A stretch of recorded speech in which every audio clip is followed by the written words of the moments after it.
Итак, в этом видео я хочу вас научить тому, как правильно поливать плодовые деревья. Делается очень просто. Кладется в лунку полулитровая банка или литровая, какая есть. В нее вставляется конец шланга. Подводится слабый напор воды, и таким образом мы поливаем наши плодовые деревья. И этот метод чем удобен? Во-первых, не размывается корневая система.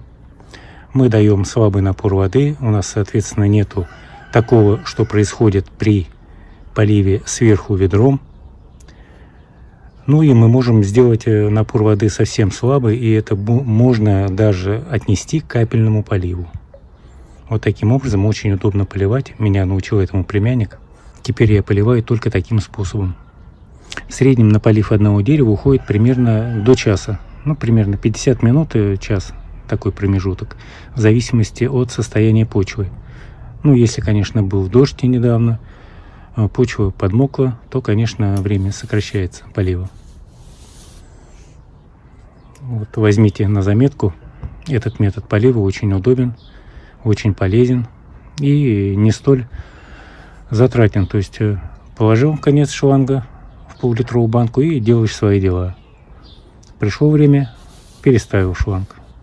Очень просто и доступно.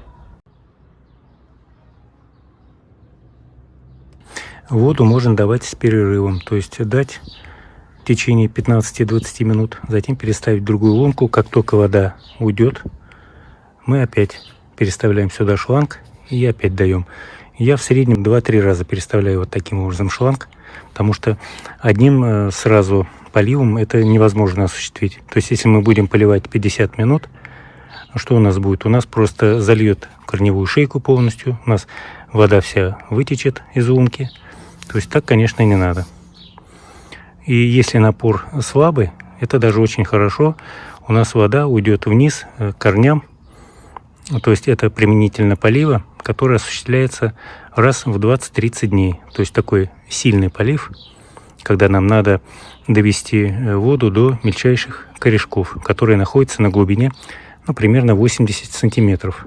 То есть если мы вот выльем 2 ведра, просто возьмем и выльем, естественно, вода туда не дойдет. А если мы будем в течение определенного времени вот таким образом поливать с перерывами, то тогда вода дойдет до корешков, и в условиях аномальной астраханской жары, конечно, дереву будет очень комфортно. Вот такая особенность полива. Вот видите, пока я говорил, вода ушла. Сейчас я переставляю сюда шланг, и в течение 10 минут вода также дойдет примерно вот до этого уровня.